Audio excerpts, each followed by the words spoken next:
Welcome to Soft Sleep Tales, a place where timeless stories, gentle narration, and quiet atmospheres guide you toward rest. Before tonight's story begins, you are warmly invited to share where you are listening from in the comments below. It is always a comfort to see this quiet community reaching across the world night by night.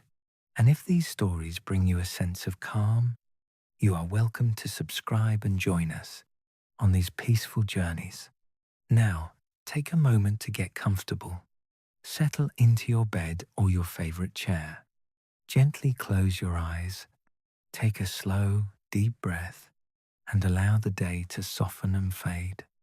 Let my voice carry you quietly into sleep, to a place where imagination drifts and rest comes naturally. The solicitor's letter had described the property as modest. Clara Vane had taken this to mean small, perhaps a little worn, the kind of place that would require some attention and patience and the willingness to overlook certain things while you decided what to do with it. She had prepared herself on the train from Paddington for modest. She had not prepared herself for beautiful. The lane that led to Wren's Acre farm turned off the main road between the villages of Ashwick and Little Barton in the eastern Cotswolds, at a point marked by a stone wall so old it had begun to look less like something built and more like something grown. The lane itself was narrow and slightly sunken, the way old Cotswold lanes are worn down over centuries by the passage of feet and wheels and animals, until the land on either side stands higher than the road, so that you walk through the landscape rather than across it. Hedgerows pressed close on either side, still holding their leaves in the October warmth, though the leaves had turned deep gold, burnt amber, a particular dark red that has no good name. The light came through them at an angle that turned everything it touched to something finer than it actually was. Clara walked slowly.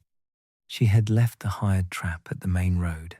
The driver had offered to take her to the gate, but she had said no, without knowing quite why. Something about the lane had asked to be walked, had asked for the particular pace of feet rather than wheels. She carried her bag on one shoulder and her smaller case in her other hand, and she walked, and the lane did what lanes like this always do. It narrowed her world down to what was immediately around her, and made that immediate world feel, without quite explaining why, entirely sufficient. She had been in London for 6 years. She had not realized, until this moment, walking this lane, how long that was. Wren's Acre farm stood at the end of the lane behind a low stone wall and a wooden gate that had warped slightly in its frame but still opened with a firm push. The farmhouse itself was built of the local limestone, that particular Cotswold stone, the colour of old honey, warm even on overcast days, warm even now in the thin October light, as though the stone had been storing sunshine since it was quarried and was still slowly releasing it. 2 stories, a roof of mossy stone tiles, windows with small panes, slightly uneven, the glass old enough to have developed the faint waviness that comes with age and makes the world seen through it look like a reflection in still water. A climbing rose along the front wall, finished now, the hips dark red. The garden was large and slightly overgrown, not neglected exactly, more as though it had been left to make its own decisions for a season or two, and had made them with reasonable confidence. The grass long, herbs in a bed by the front door gone to seed in an interested, botanical way, an apple tree in the corner heavy with fruit that no one had picked, the fallen apples underneath releasing a smell of fermentation that was sharp and sweet and faintly intoxicating. Clara stood at the gate for a long moment. She had never met the woman who had left her this farm, Agnes Vane, a great aunt of some kind, distant enough that the relationship required explanation whenever Clara mentioned it. She had known of Agnes only as a name on Christmas cards that arrived reliably every year in a small, neat hand and were reliably signed with nothing more than Agnes, which Clara had always found either very private or very sufficient, and had never decided which. Agnes had died in August, at 91, alone. The solicitor had said, but not unhappily. She had been in this house for 60 years. 60 years. Clara pushed the gate open. The house smelled of old stone and lavender and something else she could not immediately identify. Something sweet, not unpleasant, a deep, dark sweetness, like fruit kept for a long time in a cool place, like something preserved. The front door opened directly into a sitting room, low ceilings, exposed beams, a wide stone fireplace with a grate that had been cleaned and laid, as though someone had anticipated her arrival. The furniture old and comfortable and arranged in the particular way of furniture that has not been moved in decades and has found its permanent relationship to the room, a wingback chair by the window, a settle by the fire, a long oak table along one wall covered in a very orderly arrangement of objects, a lamp, a stack of books, a collection of small stone objects, a glass paperweight catching the window light and throwing small rainbows onto the ceiling. Clara set down her bag and her case. She stood in the center of the room and looked around slowly, at the ceiling, at the fireplace, at the window, with its wavery old glass, showing the overgrown garden beyond. The house did not feel empty. That was the first thing she noticed. Most empty houses feel empty. There is a quality to the air, a particular acoustic flatness, a sense of absence that is almost physical. This house felt simply quiet, occupied by its own history, full in the way that places are full when they have been lived in thoroughly and for a long time. She picked up her bag and went to find the kitchen. The kitchen was at the back of the house, large, stone-floored, with a range along one wall that she could not immediately determine how to operate, but that radiated a faint residual warmth, suggesting someone had seen to it recently. A wide wooden table in the center, scrubbed pale, copper pans hanging in a row above the range, their bottoms slightly tarnished. A dresser along the far wall holding willow pattern plates and a collection of mismatched cups and a row of preserving jars, empty and clean and waiting. On the table, left by the solicitor or perhaps by a neighbor, a small covered basket, inside bread, cheese, a jar of something dark and glossy. She lifted the jar and tilted it toward the light. Honey, dark amber, almost brown, with a quality of depth that suggested it was not ordinary honey. She unscrewed the lid and put her nose to the opening and breathed in. The smell was extraordinary.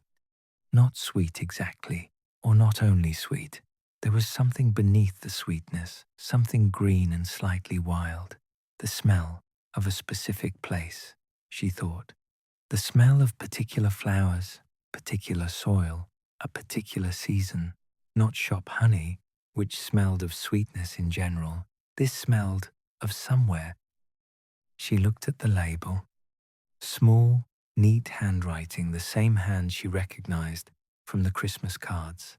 One word and a year. Autumn, at 1901. She looked at it for a long moment. Then she put the lid back on, set the jar carefully on the table, and went to explore the rest of the house. She found the honey house at the end of the afternoon.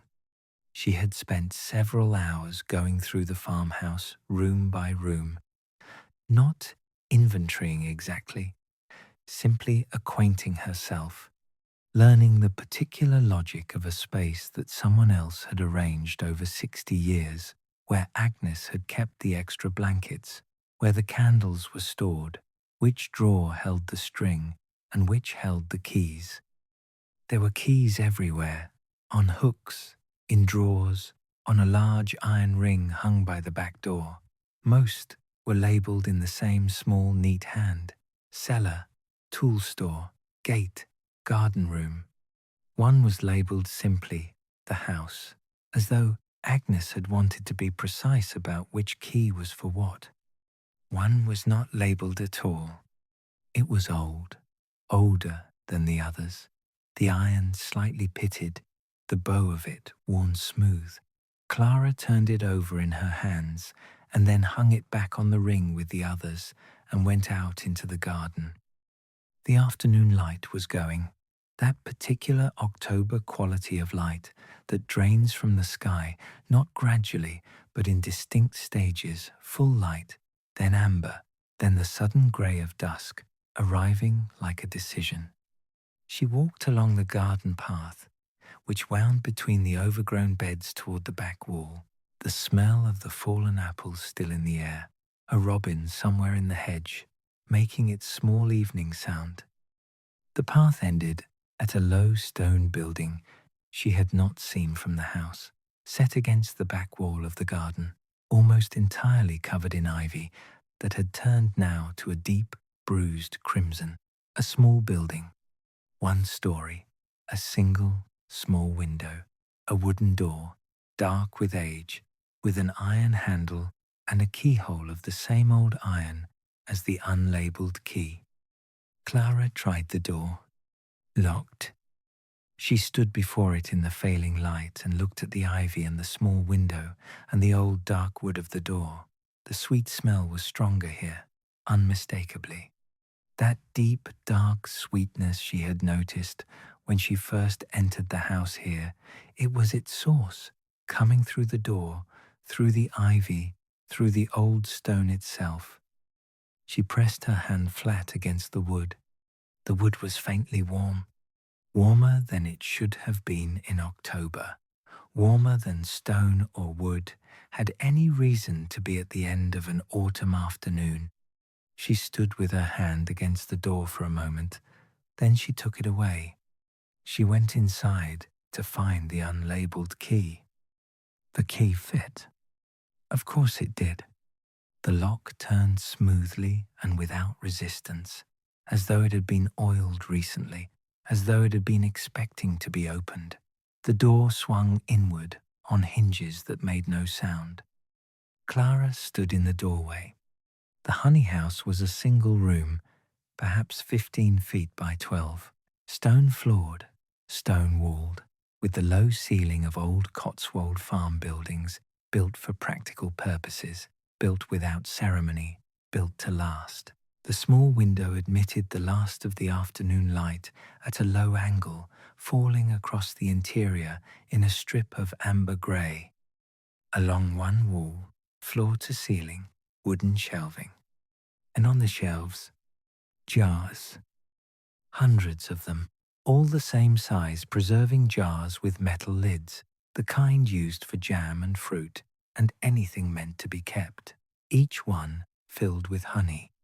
Each one a slightly different colour, some pale gold, some deep amber, some almost brown, some with a reddish tinge she had not seen in honey before.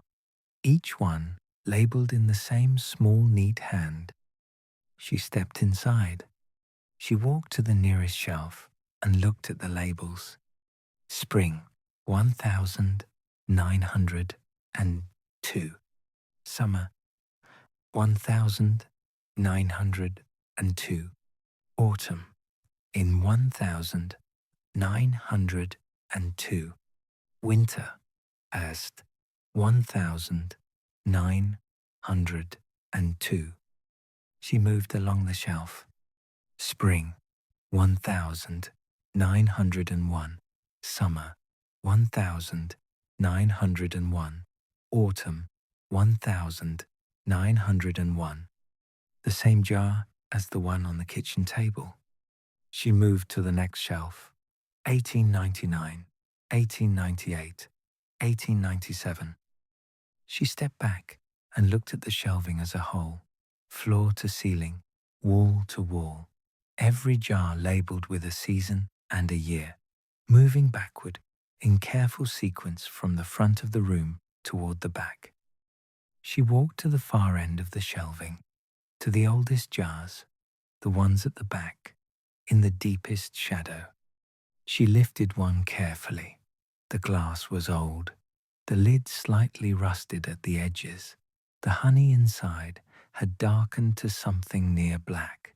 The label was faded, the handwriting more effortful than the later jars younger, she thought. A younger hand. Summer. 1842. Clara stood in the honey house with the jar in both hands and looked at it. 1842. 60 years of jars, 4 seasons each year, every season accounted for, every jar preserved. She looked around the room again, at the shelves, at the hundreds of jars in their careful sequence, at the small window with its amber-grey light, at the stone floor and the stone walls and the low ceiling that had been keeping this room at its particular temperature, warm, dry, still for as long as the building had stood. She thought, there are no hives. She thought, there are no bees. She thought, where did all this honey come from? The honey house offered no answer. It simply held its warmth and its sweetness and its hundreds of jars in their careful sequence and waited, with the patience of a place that has been keeping something for a very long time, for the right question to be asked. She ate supper in the kitchen that first evening.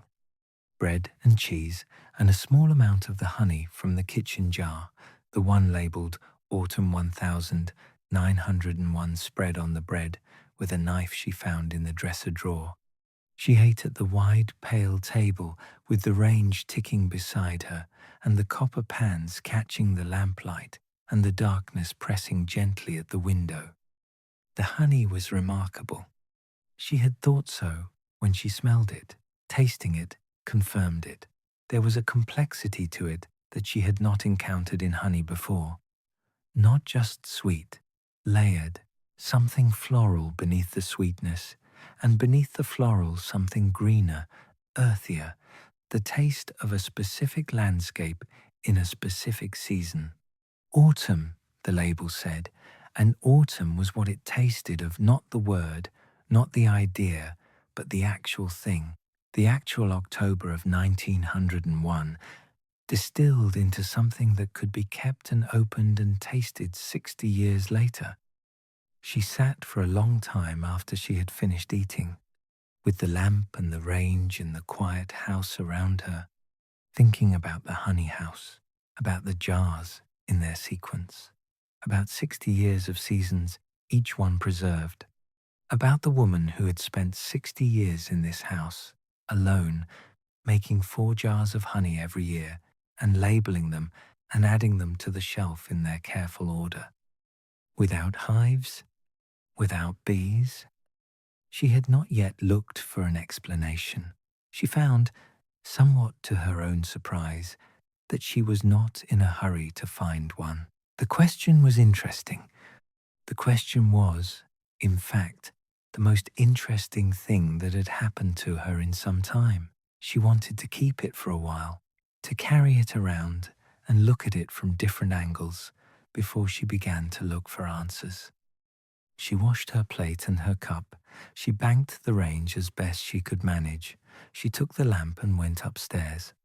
Her room was at the front of the house, overlooking the lane.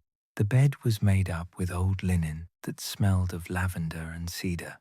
She opened the window a little before she got into bed. The night air came in cold and clean and carrying the smell of the fallen apples from the garden and, faintly, beneath everything else, the honey house. She lay in the old bed in the old house and listened to the complete silence of a Cotswold night. No traffic, no voices, only the occasional sound of the apple tree in the slight wind, and the owl somewhere in the valley, and the house itself settling around her with its familiar small sounds. She thought about autumn 1901. She thought about summer 1842. She thought, tomorrow I will go back to the honey house and look more carefully. The lamp burned on for a while after she closed her eyes. The house was very still, and at the end of the garden, behind its ivy and its old wooden door, the honey house held its warmth and its sweetness and its 60 years of seasons, patient as it had always been patient, waiting for someone to come and look. She went back to the honey house before breakfast. The morning was cold and very clear. A hard October frost on the grass, the kind that arrives in the night without warning and turns everything white and precise and slightly unreal. The garden, in the early light, looked like something drawn rather than grown, each blade of grass outlined in white, each leaf on the ivy edged with silver, the spider webs between the rose stems made suddenly visible and elaborate. Clara walked the garden path in her coat, with her breath making small clouds in the cold air. The fallen apples were frosted over. The robin was back in the hedge, or perhaps it had never left, regarding her with the same frank indifference as the day before. The honey house door opened as smoothly as it had the evening before. The warmth inside was even more apparent in contrast to the cold morning outside. She stepped in and stood for a moment, simply feeling it, that faint, steady warmth. Not the warmth of a fire or a stove, nothing in the honey house produced heat, simply the warmth of the space itself. Stone walls a foot thick, a small room that had been maintaining its own temperature through summer and winter for as long as anyone now living could remember. She went to the shelves. In the morning light, the jars were different from the evening before. The amber grey of the previous afternoon had given way to a clear, low sunlight coming through the small window and striking the jars directly. The honey inside each one caught the light and held it. The paler jars glowed gold, the darker ones glowed amber. The very darkest, at the back of the room, absorbed the light rather than reflecting it, deep and still and full of something that was not quite transparent. It was, Clara thought, one of the most beautiful things she had ever seen in a practical room. She began at the beginning, at the oldest jars, in the furthest corner, in the deepest shadow. She lifted each one carefully and looked at the label and set it back. Summer 1842, autumn 1842, winter 1842, spring 1843. Moving forward through the years, each season accounted for, the honey darkening and lightening as the years advanced, lighter in spring and summer, deeper in autumn. The winter jars, the palest of all, almost crystalline, as though whatever flowers the bees had found in winter were delicate things, small things, things that gave their sweetness reluctantly and in small quantities. She wondered about winter honey. What flowers bloomed in winter in the Cotswolds that bees could reach? What small cold blossoms produced enough nectar for 4 jars of honey, labelled and preserved every year for 60 years? She wondered about bees in winter at all. She had always understood that bees did not forage in winter, that they clustered in their hives and lived on stores and waited for spring, that a beekeeper in December would find her hives quiet, the bees within conserving their warmth, not flying, not working, and yet winter honey every year, without fail. She found the first notebook mid-morning. She had been so absorbed in the jars that she had not looked carefully at the rest of the room. There was a workbench along the wall opposite the shelves, long and low, with a worn surface marked by decades of use. On it, the tools of a beekeeper or someone who worked with honey, a large ceramic crock with a wooden lid, several wooden-handled implements she could not name, a straining cloth, carefully folded and very clean, a set of measuring weights on a small iron balance, and at the far end of the bench, half hidden behind the ceramic crock, a stack of notebooks. Not identical to Arthur's green notebooks, these were different, smaller, bound in a dark red cloth that had faded in places to a dull rose, the same size as each other, the same age, standing in a careful stack. She counted them. 15. She picked up the top one, the most recent, the cloth cover worn smooth with handling. She opened it. The handwriting inside was the same as the labels, small and neat and precise, but more of it, whole pages of it, written closely, without margins. Not the spare occasional observations of Arthur's notebooks, something more continuous, more like a record, more like someone who had a great deal to set down and had set it down with care. She read the first entry. Spring, 1902. The meadow clover is early this year. The valley below the lower field is full of it, white clover, mostly, with some red along the ditch. I have set the spring jars in their place on the shelf. The color this year is very good, a clear gold, almost green in certain lights. I am pleased with it. Clara turned the page. Summer, 1902. The lime trees at the top of the lane are at their best. 2 weeks of lime blossom this year, which is longer than usual. I think the late spring held them back, and then the warmth came all at once. The summer honey has a particular quality, something almost herbal beneath the sweetness. I have noted this before in lime years. It is one of my favorites.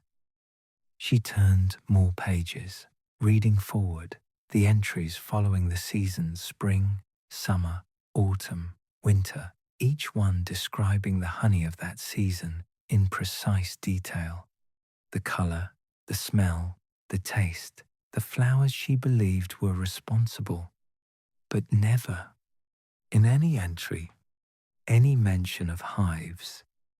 Clara read for a long time. She did not notice the morning advancing. She did not notice her feet growing cold on the stone floor.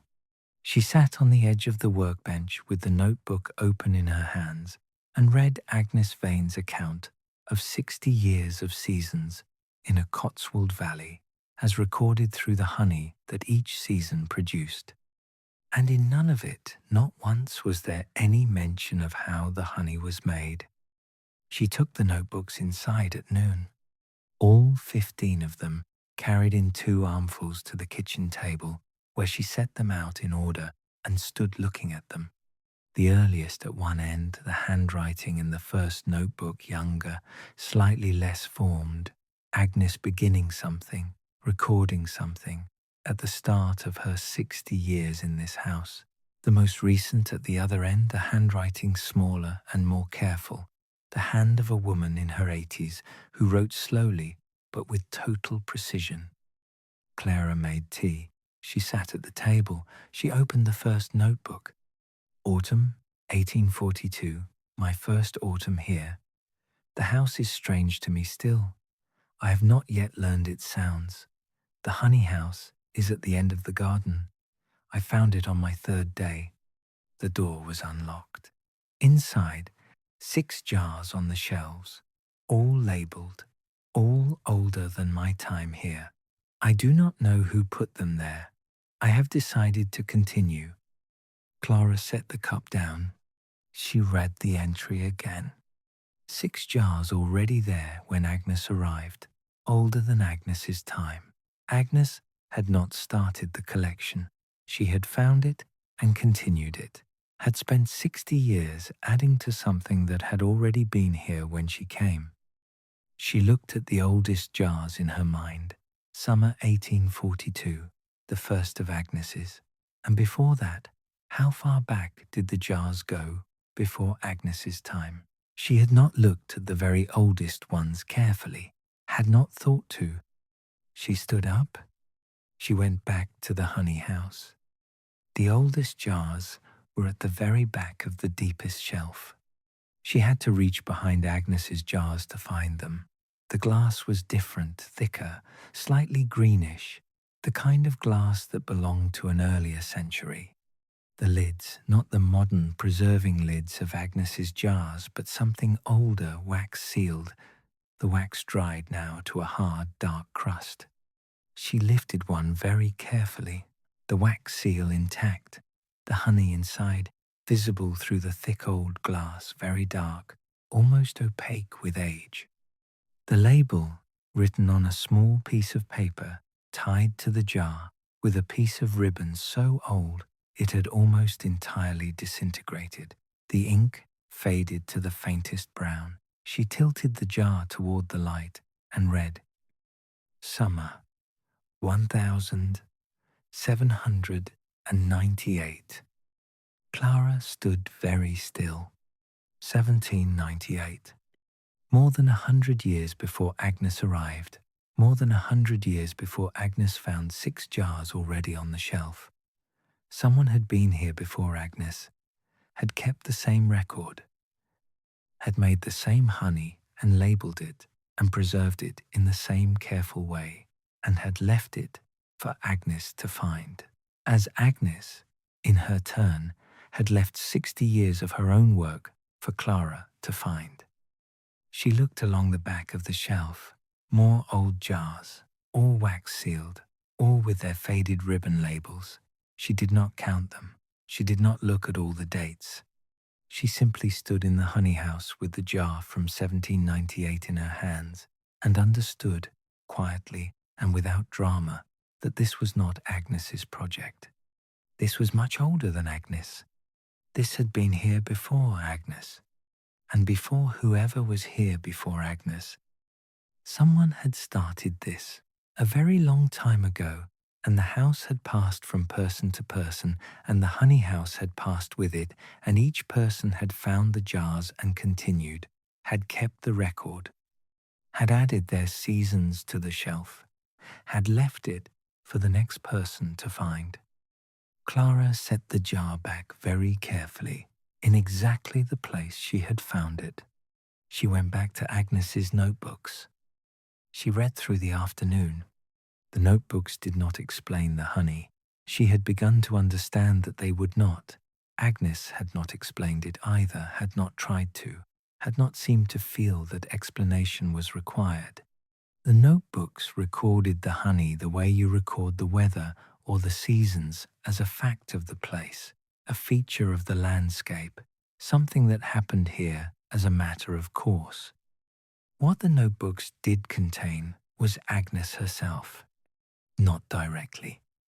Agnes was not a woman who wrote about herself directly, but she was present in the notebooks the way she was present in the house, in the arrangement of things, in the choices made, in the particular attention paid to certain details and the particular dismissal of others.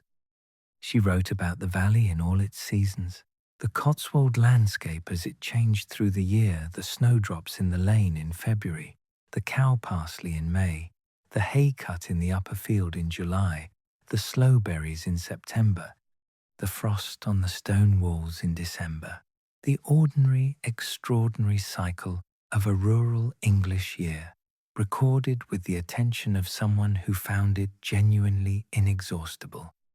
She wrote about the village, the neighbours whose names appeared in the notebooks with the familiarity of long acquaintance, Mrs. Hartley at the post office who had opinions, old Mr.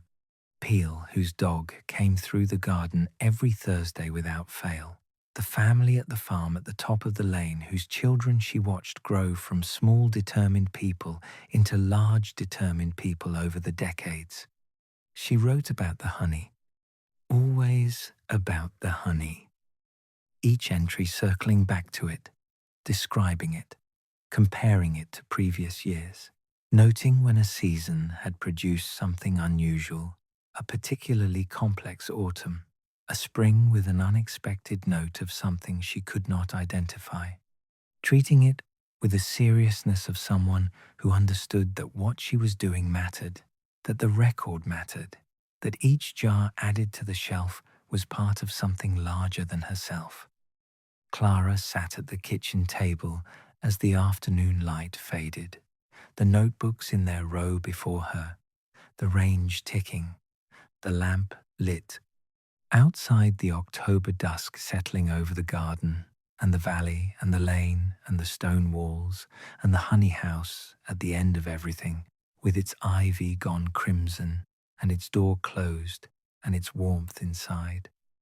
She turned to the last entry in the last notebook, Agnes's last entry, written in the small, careful hand of a woman of 90, the ink slightly less even than the earlier entries, not from haste, but from the slight tremor of great age.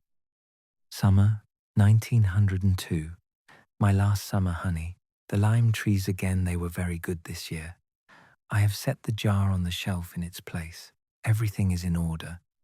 The notebooks are on the workbench. Whoever comes next will find them. I have tried to leave a clear record. The rest they will have to discover for themselves, as I did, as everyone before me did. Some things cannot be explained. They can only be continued. Clara read the last line again. Some things cannot be explained. They can only be continued. She sat with this for a long time, the lamp warm, the range warm, the house around her full and quiet. At the end of the garden, the honey house in the dark, holding its warmth and its hundreds of jars and its 100 and more years of seasons. She thought about the jar from 1798. She thought about Agnes finding 6 jars already there. She thought about whoever had been here before Agnes, and whoever before that, each one finding the jars and continuing, each one adding their seasons to the shelf, each one leaving the record for the next. She thought, I am the next. She did not find this frightening. She did not find it strange. She found it, in the warm kitchen of the old house on the October evening, simply and entirely right. The way that some things feel right, not because they are expected, but because they fit, because they are the correct shape for something you did not know you were carrying. She would need jars. She would need to find where Agnes kept the labels. She would need to learn somehow, from somewhere, how to make the honey. Though she suspected that learning, in this case, was not quite the right word, that the honey house would teach her what it had taught everyone before her, in its own way, in its own time. She closed the last notebook, set it back in its place in the row, and sat for a while longer in the lamplight, not thinking exactly, simply being in the house, being in the kitchen, being in the particular place that had been waiting for her, though she had not known it was waiting, though she had not known she was coming for longer than she could quite comprehend. Outside, the night had fully settled. The garden was dark. The honey house was darker, but warm, still warm, as it always was. She went to bed later than the night before. She carried the lamp upstairs and set it on the windowsill and sat for a moment on the edge of the bed looking out at the garden, entirely dark now. The frost coming again, she could feel it in the quality of the cold coming through the slightly open window. The apple tree just visible, the path just visible, and at the end of it, invisible but present, the honey house. She thought about 1798. She thought about summer 1842 and Agnes finding 6 jars already waiting. She thought about the lime trees at the top of the lane that Agnes had written about every summer for 60 years, whether they were still there, whether they would bloom in the summer that was coming, whether the honey they produced would have that quality Agnes had described almost herbal beneath the sweetness. She thought she would walk up the lane tomorrow and look for them. She lay down. The lamp on the windowsill cast its small, warm light across the ceiling. The house settled around her. The October night pressed gently at the glass. She was asleep before the lamp burned down, deeply and quietly asleep. In the old bed, in the old house, that had been waiting for her, as it had waited for Agnes, as it had waited for everyone before. The lime trees were still there. Clara found them the next morning, walking up the lane before the frost had fully melted. Two of them, standing on either side of the lane, at the point where it curved toward the main road. Old trees, the kind of old that announces itself not in height but in girth, in the particular solidity of the trunk, in the way the roots have lifted the stone wall on one side and been accommodated by it, each making room for the other over what must have been a very long time. The leaves were fully turned now, yellow, some of them still holding, others on the ground, covering the lane in a deep soft layer that made her footsteps almost silent. She stood beneath the nearest tree and looked up through the remaining leaves at the pale October sky. In summer these trees would be extraordinary. She could tell that without seeing it. The spread of the branches, the density of what the canopy must be in full leaf. In July, when the lime blossom came, the smell would reach halfway down the lane. The bees, wherever the bees came from, would find these trees without any difficulty. The trees would not need to advertise themselves. They would simply be what they were, at the top of the lane, in their long-established relationship with the summer, and everything that needed to find them would. Clara stood beneath the lime trees for a while, not thinking about anything in particular, just standing in the October morning, under the old trees in the old lane with the frost still on the stone walls and the valley below just visible through the bare lower branches. The village of Ashwick in the distance, its stone rooftops the same colour as the lane, the same colour as the walls, the same warm limestone that made the whole Cotswold landscape feel as though it had been built from the same material as the ground it stood on, as though the houses had simply risen from the earth rather than been placed upon it. She walked back to the farm. She had things to look for. Agnes had written, in the third notebook, about the labels. Clara had read it the day before and made a note. She found the passage again now, at the kitchen table, the notebook open before her, with her tea going cold beside it. The entry was from summer 1856. I have been thinking about the labels. The system is simple, season and year, nothing more. This was established before my time, and I see no reason to change it. A label that says only what the jar contains and when it was made is honest in a way that more elaborate labeling is not. It does not promise more than it can deliver. It does not explain.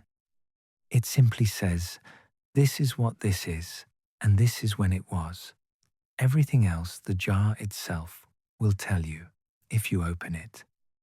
Clara read the entry twice. Then she went to look for the labels. She found them in the honey house, in a shallow drawer built into the workbench that she had not noticed before.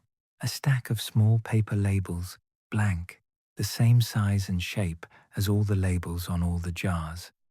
Beside them, a small glass bottle of ink and a pen with a narrow nib, everything clean and ready, as though Agnes had prepared for her arrival before she left, or as though the honey house simply kept itself ready.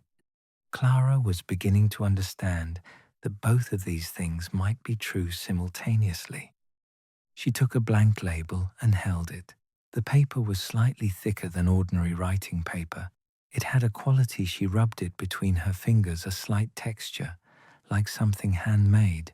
She looked at the other labels more carefully, the ones on Agnes's jars, the ones on the very oldest wax-sealed jars at the back. All the same paper, through more than 100 years. She spent the morning in the honey house in a different way than before. Not reading, not looking at labels, simply being in the space, moving through it slowly. Learning it the way you learn a room that you will spend a great deal of time in, not studying it, not cataloguing it, but letting it become familiar. The particular smell of it, the quality of the warmth, the way the light from the small window moved across the floor as the morning advanced. She looked at the tools on the workbench, lifted each one and turned it in her hands. Most she could identify from the context: a honey scoop, a straining frame, a capping knife, a wide-mouthed funnel for filling jars, tools for working with honey once it existed.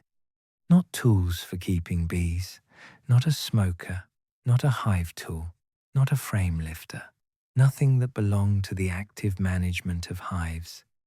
The tools of someone who received honey, not someone who kept bees. She turned this thought over carefully. The honey house was equipped for everything that came after the honey arrived: the straining, the settling, the filling of jars, the labeling, the placing on the shelf. But the step before all of this, the actual production of the honey, the bees, the hives, the foraging, was simply absent, not hidden, not elsewhere, simply not here, not part of this room's understanding of what it was. She thought about the ceramic crock with its wooden lid. She had not opened it. She had assumed it was empty. She lifted the wooden lid now. The crock was full of honey, fresh honey, still liquid, pale gold and clear, with the particular clarity of honey recently made. The smell rose from it, immediately clean and complex, and unmistakably of this valley, this autumn, this specific October. Clara stood over the crock and breathed it in. Fresh honey in the crock, waiting. She looked around the honey house, at the straining cloth, folded and clean on the workbench, at the jars, 3 of them, set out beside the cloth, at the labels in their drawer, at the pen and the ink, everything ready, everything prepared, as though the honey house had known she was coming and had got things in order, had produced its autumn honey and put it in the crock and set out the jars and the cloth and the labels and waited for her to arrive and pick up where Agnes had left off.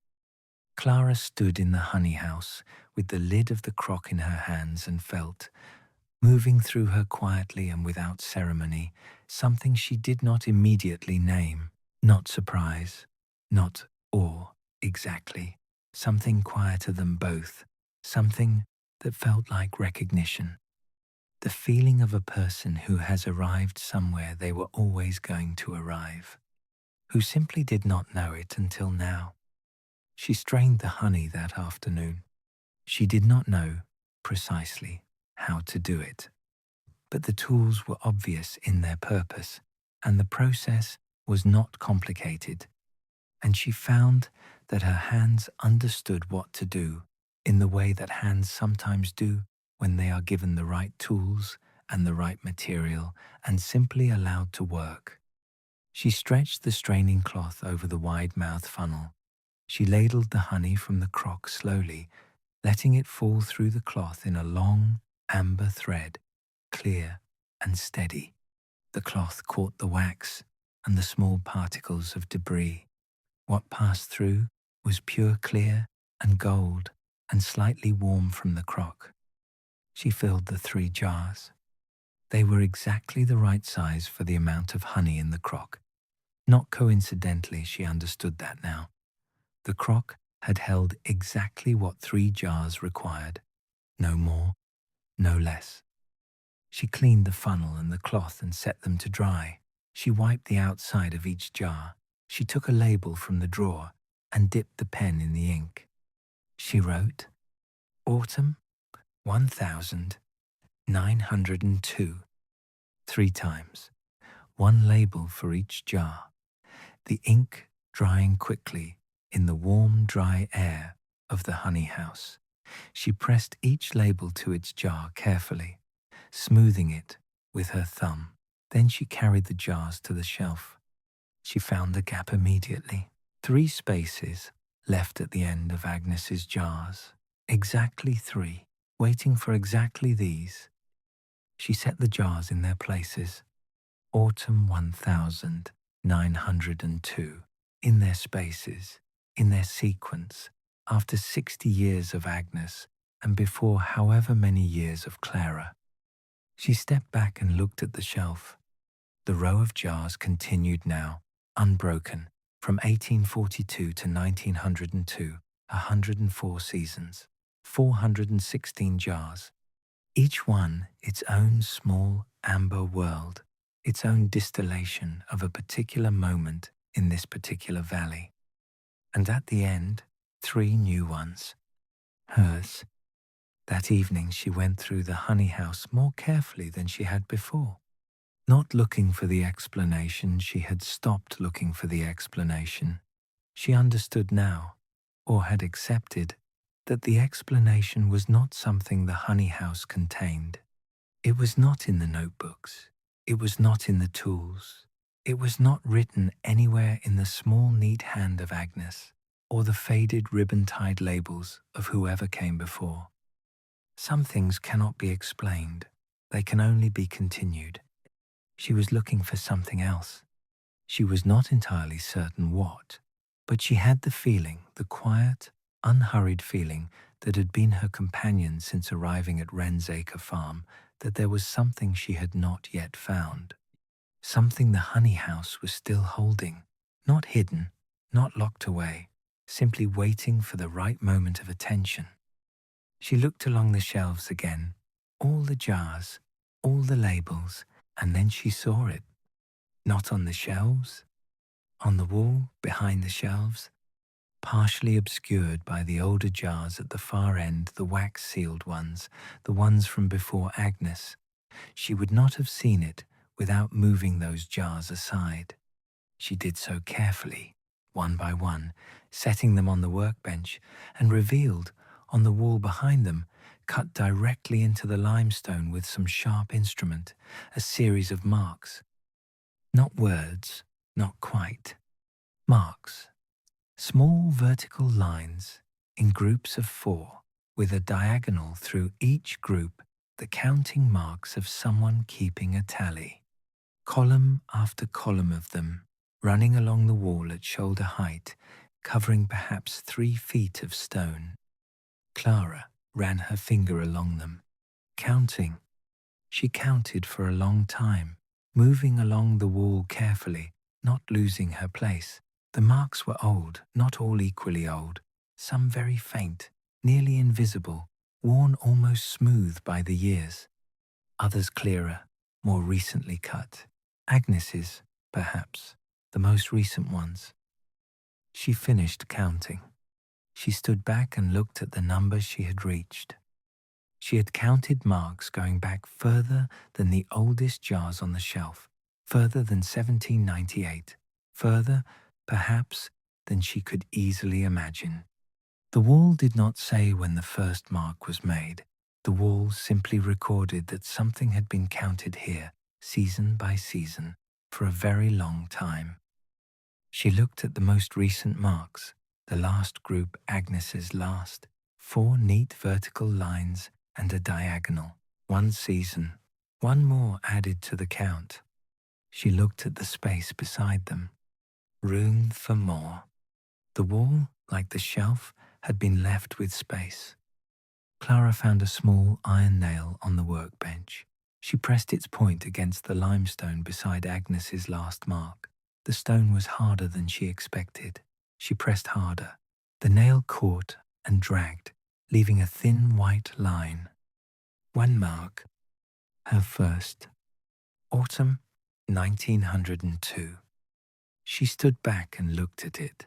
1 small white line on an old stone wall in a honey house in the Cotswolds, at the end of a garden, at the end of a lane, at the end of an October afternoon. 1 mark among hundreds. The newest. For now. She went inside as the last light left the sky. made soup the remains of the bread and some vegetables she had found in the cold larder, and ate at the kitchen table in the lamplight with Agnes's notebooks still in their row before her. She did not read them tonight.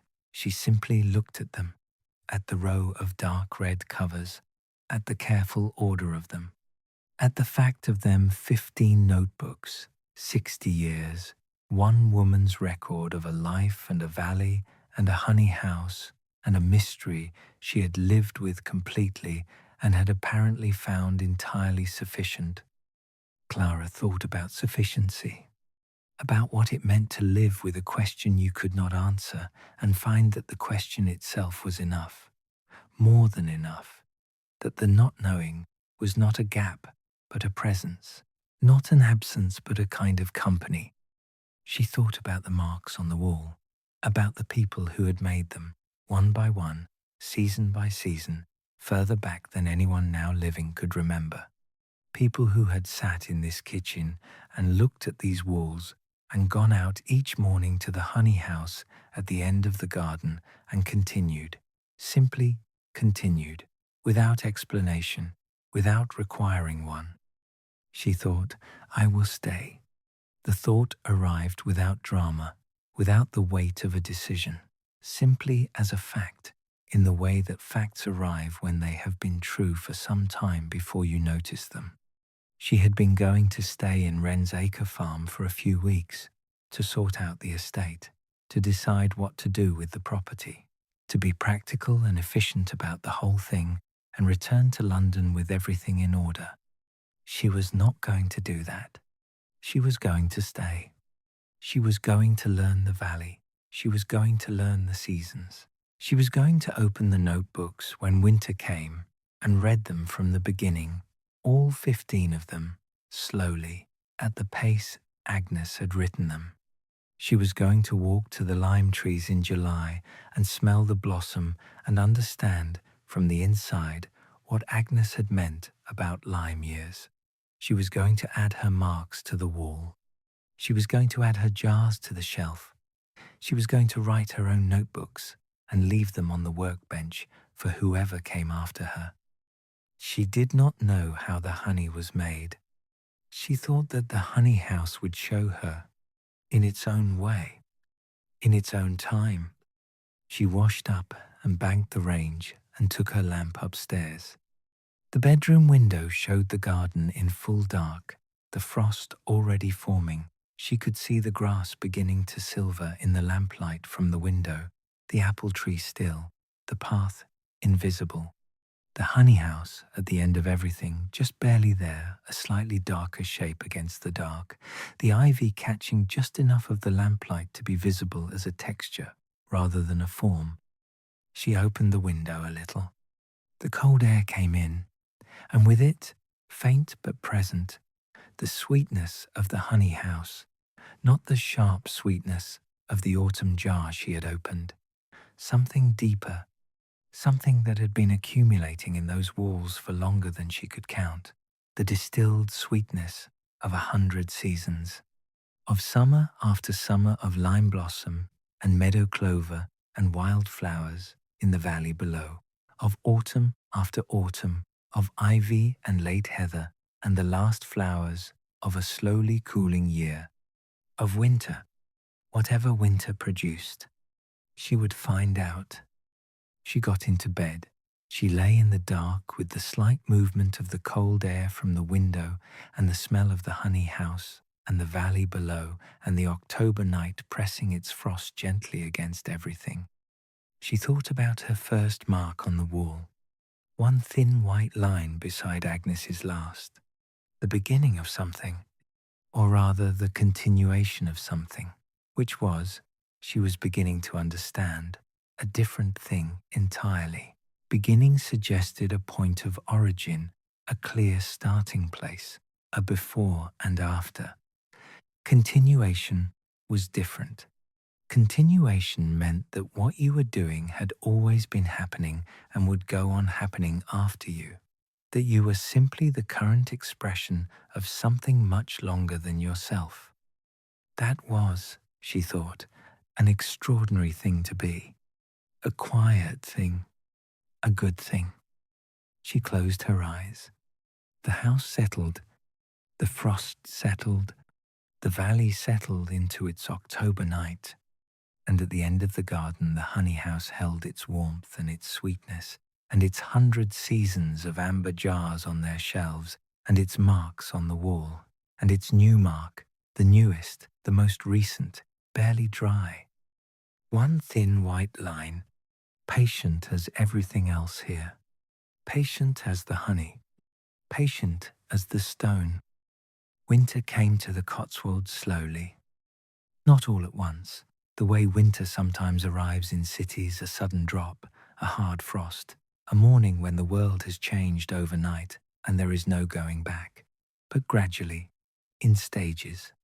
Each stage announcing itself quietly, without drama, as though the valley had learned over a very long time that change was better accepted than resisted and had arranged its seasons accordingly. The leaves finished falling in the first week of November. The lime trees at the top of the lane stood bare now, their branches making their winter shapes against the sky shapes that were different from their summer shapes, in the way that the essential structure of a thing is different from its surface, simpler, more honest. The trees as they actually were, without the elaboration of leaf. Clara walked up to see them on a Tuesday morning, when the air was very still and cold, and found that she liked them this way too. Perhaps better, even. The summer trees had been magnificent, but enclosed. These bare winter trees were open. You could see through them. You could see the sky through them. She had been at Wren's Acre farm for 6 weeks. 6 weeks of learning. The valley first. She had walked every lane and path within 2 miles of the farm, in every weather, at every hour. She had learned where the light fell in the mornings and where it went in the afternoons. She had learned which fields flooded when the rain came and which stayed dry. She had found the stream at the bottom of the valley that was not on any map she had seen. She had found the remains of a much older building in the corner of the upper field, just a few courses of stone, barely above the ground, but old, older than the farmhouse, older than anything else she could see. The farm second, room by room, drawer by drawer. She had spent a week simply going through the farmhouse, not sorting or clearing, just understanding. Agnes had left everything exactly as it was. Every drawer closed, every shelf arranged, every object in its place. A house ready for the next person, a house that expected the next person. She had found more of Agnes in the house than she had expected. Not journals or letters. Agnes was not a woman who kept personal records, but traces, the particular books on the sitting room shelves, worn at the spines, the small pencil marks in the margins of a volume of natural history observations, comparisons, the same habit of attention as the honey notebooks but turned toward the wider world. The kitchen garden, which she had begun to clear and plant with the help of a neighbour's boy from the village, revealing the careful structure Agnes had laid out beneath the overgrowth. And the honey house, always the honey house. She had visited it every day, sometimes twice, not always for a reason, not always to do something, sometimes simply to be in it, to stand among the jars in the warmth and the sweetness, and let the day settle around her.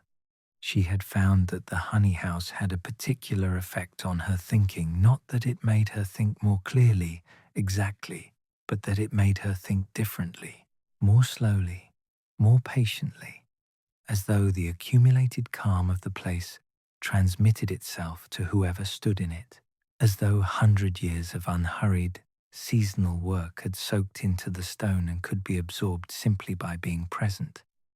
She had read all 15 of Agnes's notebooks by now, slowly, as she had intended, one entry at a time, following the seasons, in their order, letting Agnes's voice become familiar.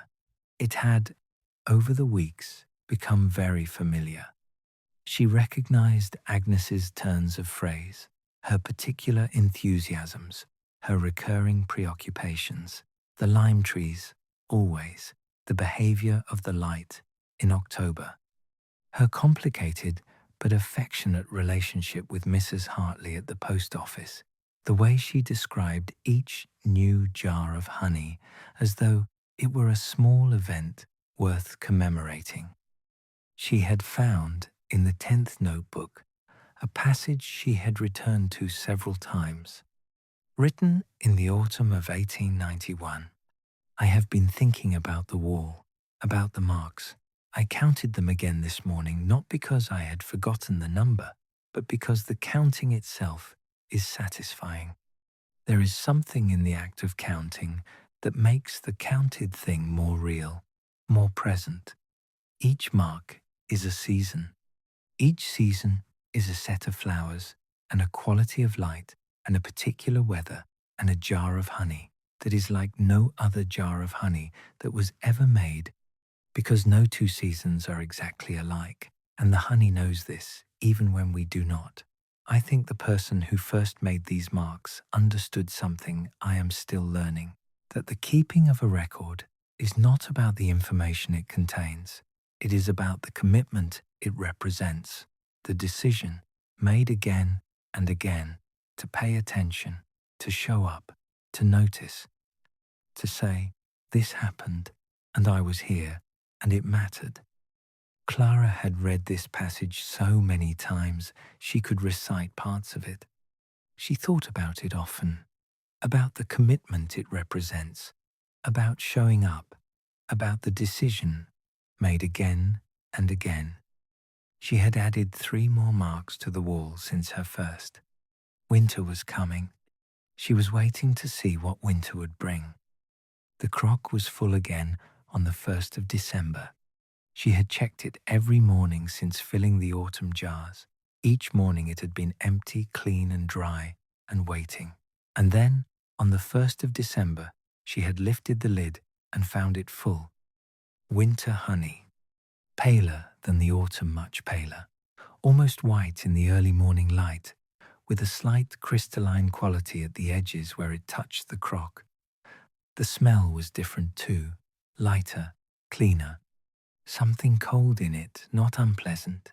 Something precise and northern, like the smell of a frost-covered field or the air above snow. She stood over the crock for a long time. She had thought about this moment, had wondered what she would feel when it came, whether she would feel the urge to follow the honey, to go outside and look for the bees, to try to find where it came from, to answer the question she had been carrying since her first afternoon in the honey house. She found she did not.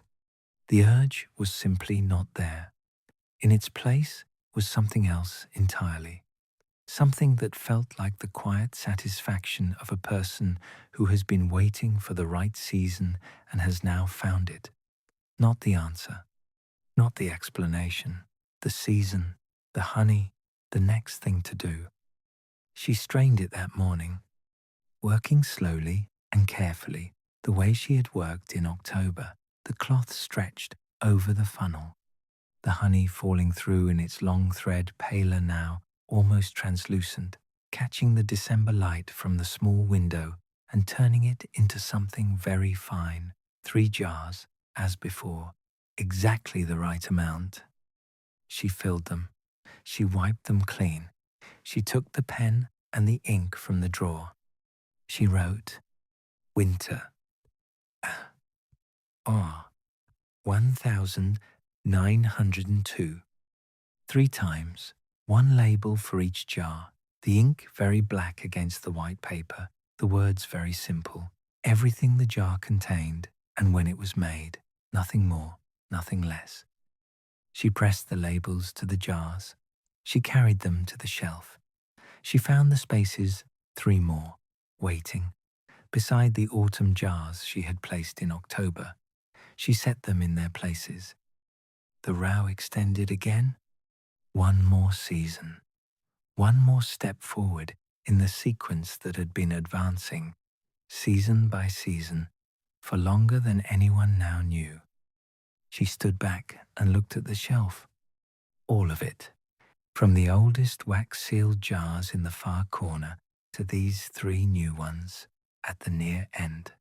100 and more years of seasons in amber and gold and pale and deep, each one its own small contained world, each one labelled with the same simple system, each one made by someone who had stood in this room as she was standing now and done this work as she was doing it.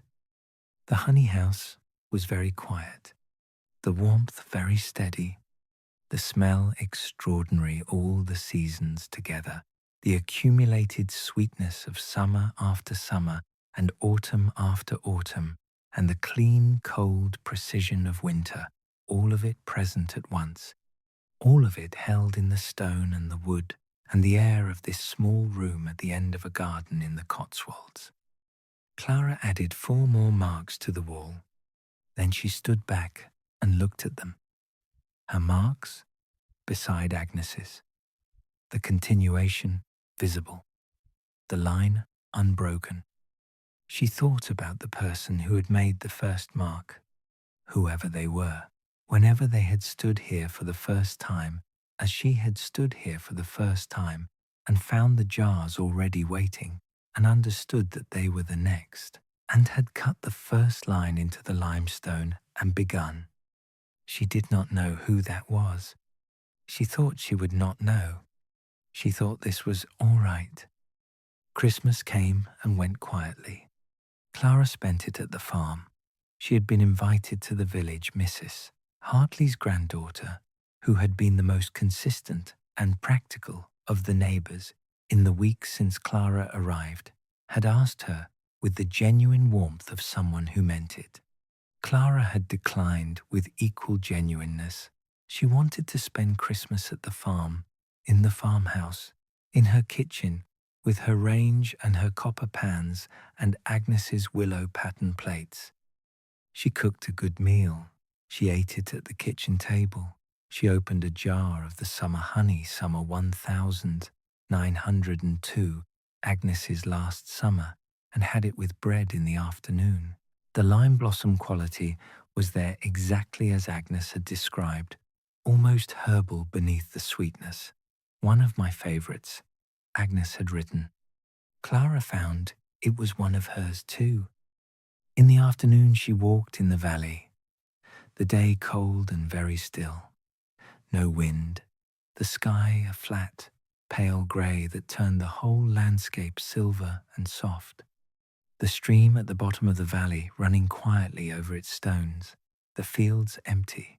The stone walls running along the hillsides in their long, patient lines, each one built by someone who is long past remembering. She walked for an hour, then she walked back. At the top of the lane, under the bare lime trees, she stopped. She stood there for a while, looking down the lane toward the farm, the honey-coloured stone of the farmhouse visible at the end, a thin line of smoke from the kitchen chimney, the garden wall, and behind it, though she could not see it from here, the honey house. Its ivy now entirely bare, the crimson leaves gone, only the dark stems left, tracing their intricate pattern over the stone like a map of somewhere. She thought about summer, about these trees in July, about the blossom and the smell and whatever came to find it, whatever made the honey that would fill the crock and wait for her to strain and label and place on the shelf. She was not impatient for it. Winter was good. Winter was its own season with its own pale honey and its own cold precision and its own quality of light that was unlike any other. She was learning to understand winter the way Agnes had understood it, not as the absence of summer, but as a thing entirely itself. She walked down the lane. The frost was coming again. She could feel it in the quality of the cold. By morning the garden would be white, the apple tree silvered, the path crunching underfoot, the honey house holding its warmth against the winter night, as it always did. She wrote the first entry in her own notebook that evening. She had found a blank notebook in the village, not dark red like Agnes's. She had not been able to find that exact colour. A dark green, slightly different in shade from Arthur's notebooks, which was all right. It did not need to match Agnes's. It needed only to continue. She sat at the kitchen table with the lamp and the range and the December night outside the window, and she opened the notebook to the first page. She held her pen for a moment. Then she wrote, Winter, 1902. My first winter at Wren's Acre farm. The valley is very still. The lime trees at the top of the lane are bare, and I find I like them this way. The winter honey is pale, almost white at the edges, translucent in the center. The smell of it is precise and clean, something cold in it that I cannot quite name. I have strained and jarred and labeled it and put it on the shelf where it belongs. 3 jars beside 3 autumn jars beside 60 years of Agnes, beside whatever came before Agnes. The row continues. I continue. This seems to me sufficient, more than sufficient. This seems to me exactly right. She paused, then wrote one more line. I do not know where the honey comes from. I find I am not troubled by this. The honey house knows. The valley knows. I am learning to trust that what I need to know will become clear in the right season. Everything else I am content to leave as it is, as a question that keeps good company. She closed the notebook, set it on the table beside Agnes's 15. 16 now. She went to the honey house one last time before bed. Not for any particular reason, simply because the day felt like it required it. The way certain days have a shape that asks to be completed in a specific way. The garden was very cold, the frost already thick on the path, her breath very white in the lamplight, the apple tree silver and still, the ivy stems on the honey house wall tracing their dark pattern against the pale stone. She unlocked the door, stepped inside. The warmth received her, as it always did, complete and immediate. Not surprising anymore, she had stopped being surprised by the warmth. It was simply part of what the honey house was, part of its nature, part of the long accumulation of this particular room being this particular room for longer than she could count. She held the lamp up and looked at the shelf. All the jars, in their sequence, in their amber and gold and pale and deep, the oldest at the far end, in their thick old glass, dark as night. Agnes is moving from the deep amber of her early years toward the more varied palette of later decades, and at the near end, 6 of Clara's own 3 autumn, 3 winter, her contribution to the sequence, the newest. For now, she looked at the wall, at the marks, column after column of counted seasons, running along the limestone at shoulder height. Agnes's last mark, and beside it, Clara's growing row. Still short, still new, the marks still white and clean, not yet worn by years to the faintness of the older ones. She ran her finger along them, as she had done the first time she found them. Only now she knew what they were. Not a mystery exactly, or not only a mystery, a record, a commitment. The same decision made, again and again, by person after person after person. The decision to pay attention, to show up, to continue. She lowered the lamp. She looked around the room one more time, at the tools on the bench, at the labels in their drawer, at the ceramic crock, empty now and clean and waiting for spring. She thought about spring, about what flowers would come first in the valley, about what the spring honey would taste of lighter than summer. Agnes had written something tentative in it, the hesitance of things just beginning. She thought about walking the fields in April and learning which wildflowers Agnes had written about, seeing them for herself, understanding from the inside what the notebooks described. She thought about summer, about the lime trees, about July. She thought, I will be here, simply, without drama, without the weight of decision, simply as a fact. She turned and went to the door. She stepped out into the cold December garden. She locked the door behind her and stood for a moment with the key in her hand and her breath making clouds and the frost settling over everything. The honey house behind her, warm. The farmhouse ahead, its kitchen window lit. The valley below, invisible in the dark, sleeping its winter sleep. The lime trees at the top of the lane, bare and patient and waiting for July. Clara walked back up the garden path, into the house, into the warmth. She hung the key on its hook by the back door, the unlabeled key. She would label it, she decided, tomorrow or the day after, in Agnes's system. One word, precise and sufficient. She already knew what it would say. She went to bed, the bedroom window showing the dark garden, the frost very white now on the path, the honey house just barely visible, a warmth in the darkness, more than a shape.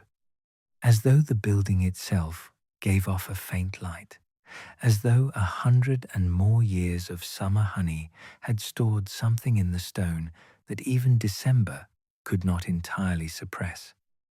She lay in the old bed, under the old linen that smelled of lavender and cedar, and listened to the house, its small sounds, its settling, the tick of the pipes in the cold, the occasional creak of the landing, the sounds of a house that had been lived in for a very long time and intended to go on being lived in, that had absorbed the particular rhythms of person after person and had made room for each one and had continued.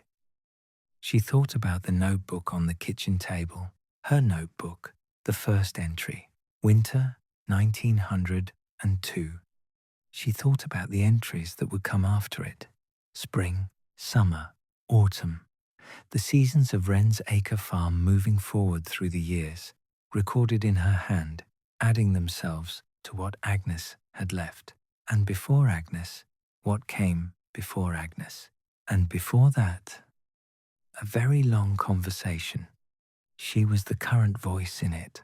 She found this, lying in the dark in the old house on the December night, the most restful thought she had had in a very long time.